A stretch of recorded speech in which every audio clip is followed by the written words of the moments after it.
Dr. Michael Gardam is the Chief of Staff at the Humber River Hospital in Toronto and an infectious disease expert. He joins me now. Dr. Gardam, first of all, I know how busy you are dealing with all of this, and I appreciate you giving us a few minutes of your time today. Thanks. Thank you. The WHO has now declared this a pandemic. Was this expected? Absolutely was expected. And frankly, it's about time. I mean, we've seen this spread pretty much to most countries in the world and more concerns about local community transmission. So they needed to call this. They've waited quite a while. Help us understand what that means and what it changes, the declaration of a pandemic. You know, for those of us working in the field, it doesn't actually change anything. It's more, I think, for your average person to realize that this is not something that's happening outside of Canada. This is now something that Canada needs to expect as well. And it really helps us get us into that mindset of what the next phase might look like. In declaring the pandemic today, the WHO seemed to be really trying to sort of jolt a lot of countries awake that they suggest have not been taking this seriously. So, I mean, I understand the declaration of the pandemic, but how much of this is to send this message to some of those countries that, look, you haven't been taking this seriously enough, it's time to get with it? Oh, absolutely. I mean, the WHO, I've worked with the WHO for many years, and I mean, they represent the whole world, not just countries like Canada, right? So, you know, we've been worried about this from day one. Many other countries have worried about it, but there's a large number of countries, typically countries that don't have the resources that we have, who are focused on a lot of other stuff. And this just isn't a priority until it's made, you know, something really important. So there definitely, the WHO has a role in kind of nudging the world to say, you all have to pay attention to this. In terms of the response we're seeing from the federal government in this country, what more would you like to see? I mean, some countries are talking about travel restrictions and so on. How do you feel about how the federal government has approached all of this? Well, you know, it's always tricky in Canada, right? Because healthcare is a provincial issue. So I think the federal government has been very open, and they've been certainly talking a lot about what they're doing.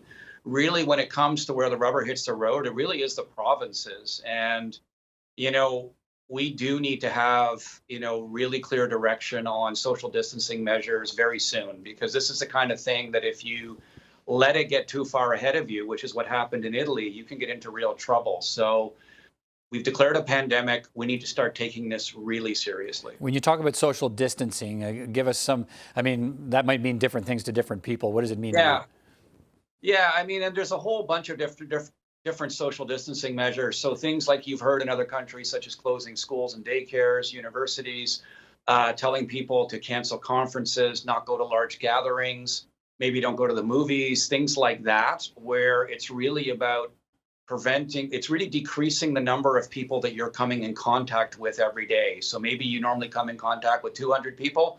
They want to try to cut that down, because if they cut that down, then the spread is going to be slowed down. The Prime Minister unveiled new measures today to respond to COVID-19, including more money to support the healthcare systems across the country. $500 million spread across 13 provinces and territories here. How concerned are you about the state of our healthcare system and whether it is in fact ready at this point to deal with a big spike in cases if that's what we get? Yeah, you know, the thing people keep asking me what's keeping me awake at night. The thing that keeps me awake at night is that our hospitals don't have a lot of surge capacity. So our system runs at pretty much 100% all the time.